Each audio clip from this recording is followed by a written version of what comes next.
हवा और सूर्य की कहानी। एक बार की सूर्य और उत्तरी हवा में बहस छिड़ गई।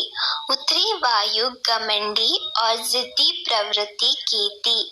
उसे अपनी शक्ति पर बड़ा अभिमान था। अक्सर वह प्रचंड वेग से बहती और पेड़ों को उखाड़ फेंकती, घरों को गिरा देती, खेतों में खड़े फसल बर्बाद कर देती थी। उसमें उपस्थित अर्धरथा झीलों और नदियों की पानी को जमा देती। बहस करते हुए वह सूर्य से बोली, मेरे शक्ति के सामने किसी का जोर नहीं चलता। मैं दुनिया में सबसे ज्यादा शक्तिशाली हूँ। मेरे सामने सब तुच्छ है। सूर्य नम्रता से बोला, मेरे विचार से हर किसी में शक्तियाँ भी होती है और कमजोरियाँ भी। इसलिए कोई खुद के सबसे शक्तिशाली होने का दावा नहीं कर सकता। खुद पर घमंड करना उचित नहीं है। हमें सबका सम्मान करना चाहिए और सबके साथ मिलजुल कर रहना चाहिए।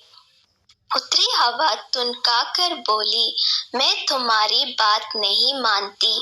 मैं सबसे ज्यादा शक्तिशाली हूँ और ये मैं तुम्हें साबित करके दिखाऊंगी। ऐसी बात है क्या? तो अपनी ताकत साबित करने के लिए तैयार हो जाओ। नीचे देखो, धरती पर एक व्यक्ति दुशाला ओढ़े पैदल जा रहा था। तुम उसकी दुशाला उसके शरीर से हटा दो। मैं मान जाऊंगा कि तुम सबसे ज्यादा शक्तिशाली हो। सूर्य उत्तरी हवा को चुनौती देते हुए बोला, इसमें कौन सी बड़ी बात है? कुछ ही देर में उस आदमी की दुशाला धरती पर पड़ी होगी। कहकर उत्तरी हवा अपने प्रचंड रूप में आ गई। धरती पर धूल भरी आंधी चलने लगी। पेड़ पौधे लहराने लगे। सूखे पत्ते व अन्य सामान उड़ने लगे। मौसम ठंडा होने लगा। पैदल जा रहे व्यक्ति की दुशाला भी हवा के वेग के कारण उड़ने लगी, लेकिन उसने उसे पकड़ लिया और अपने शरीर से कसकर लपेट लिया। उत्तरी हवा ने अपनी प्रचंडता और बढ़ाई, लेकिन उसके साथ ठंड भी बढ़ गई।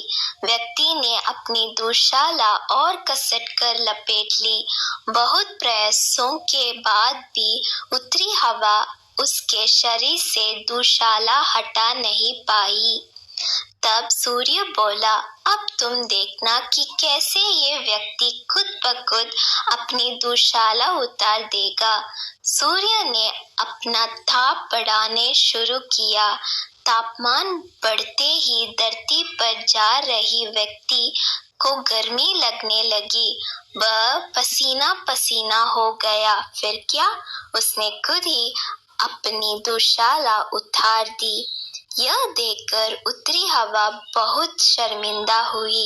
अपने घमंड के कारण उसे सूर्य के सामने नीचे देखना पड़ा। उस दिन के बाद से उसने अपनी शक्ति पर कभी घमंड नहीं किया। सीख, घमंडी का सिर नीचा होता है।